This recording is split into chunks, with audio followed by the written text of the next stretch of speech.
All right, welcome back. Today we are going to be doing a lower body workout. We're not going to use any equipment. The only thing we might need is only just a book to put underneath our heels for one of the versions of the squats. This one's really good if you are pressed for time or you're getting into training and body weight exercises. Do this a couple laps around and you'll be feeling pretty awesome. Okie dokie, so our first pose that we're going to be doing, our first exercise that we're going to be doing is going to be the horse stance. And so we're going to get our legs nice and wide. We're going to poke our toes outwards and we're going to bring our hips down close to the ground until we have our shins, not our shins, our quads parallel with the floor. All right, so 45 seconds on the clock. Absolutely fine if you can't make it through this whole movement.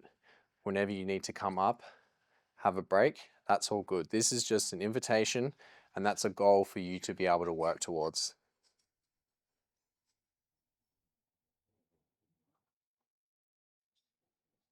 Probably going to hear a lot of birds today. All right, not right now, but when this 45 seconds is over, we're going to have a 15-second break for me to get set up and we're going to find the next exercise that we'll then do for 45 seconds. Jeez Louise. All right, cool.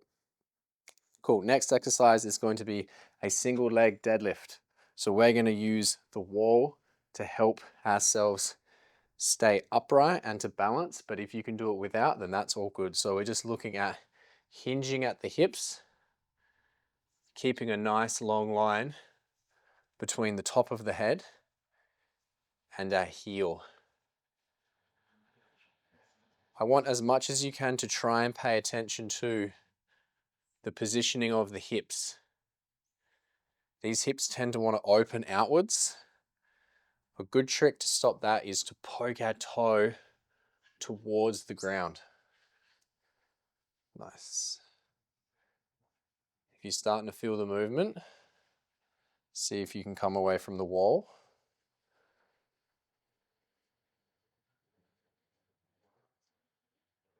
All right. Shake that one out.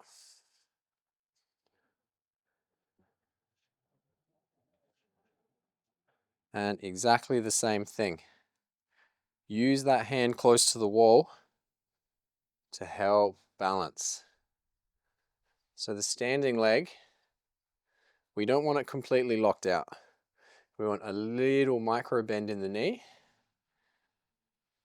We should be feeling it all the way up our hamstrings and in our glutes and in our outer glutes, the ones responsible for keeping us stable down there.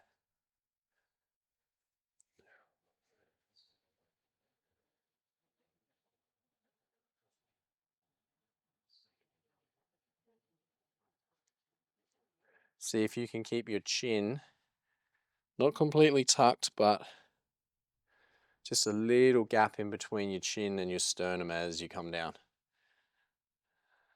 Beautiful. Okay, next up we're doing a cyclist squat. So find whatever you have to put your heels on. Sorry, Gabor. And our knees come nice and close together and our heels are nice and close together and we're going straight up and down into this cyclist squat. So as much as we can, we want to try and stay upright.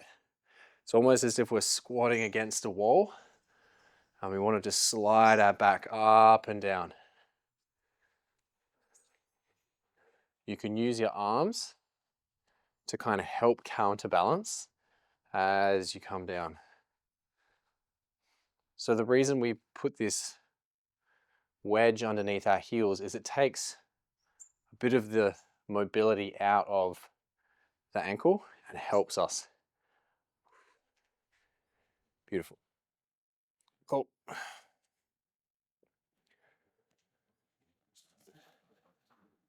Get rid of your book. Next one, we're going to do the opposite. So legs are nice and wide. That little micro bend again. And we're looking at just doing this sort of hinging, almost like a deadlift shape. So I like to put my hands on my hips just to kind of make sure I'm being honest and I'm not having any rounding occurring in my back. If you struggle with getting this motion and you feel like you can't achieve this flat back scenario, have a crack at then just putting your butt on the wall, and you'll still be able to get the feeling in the hamstrings and the glutes. Going on. Nice.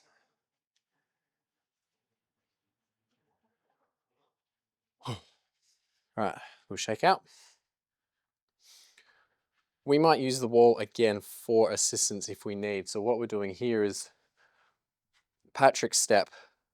So if you had a step, imagine you were kind of walking down the stairs here, and it's like the further you can land your heel, the more it's going to require your quad to work. So this is essentially the prerequisite of a pistol squat. So if you could get all the way down and drop your heel, then that's good.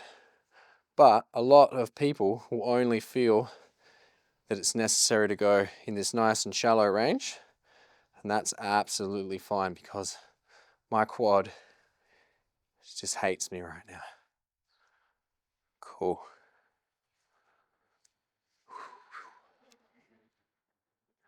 Burner.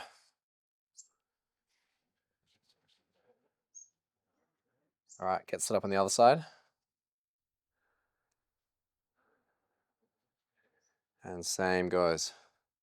So throughout my life of injuries, I found this knee a lot more troublesome. And so even just doing such a gentle movement like this, it's starting to tell me, hey, be careful, don't go too deep. And so this is obviously a really good exercise for my knee.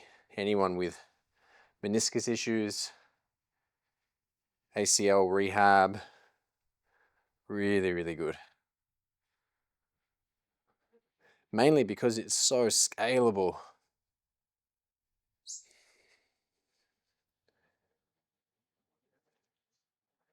Oh, overworking. Okay, so that's basically all the exercises, but what we're going to do now is we're just going to spam as many squats as we can go, and then we're going to go. All right, so forget about the clock. We're just going to be pushing heavy into our heels. Hands are going to come out in front. We're really focusing on knees tracking over our feet.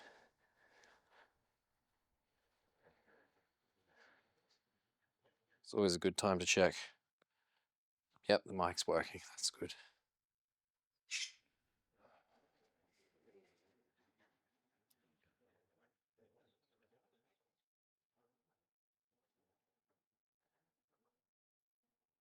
So I've lost count, but sure the lads in post-production will have a look at it. Put a little counter on there. A little challenge for us all. See how many we can go before our quads give out.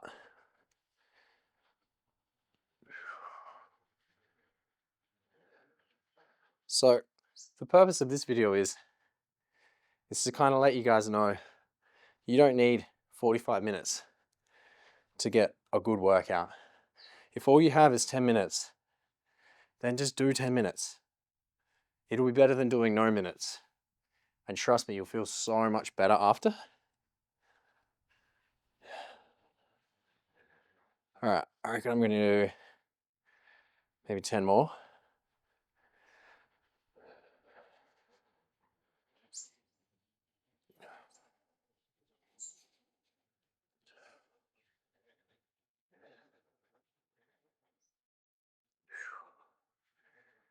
Slowing down.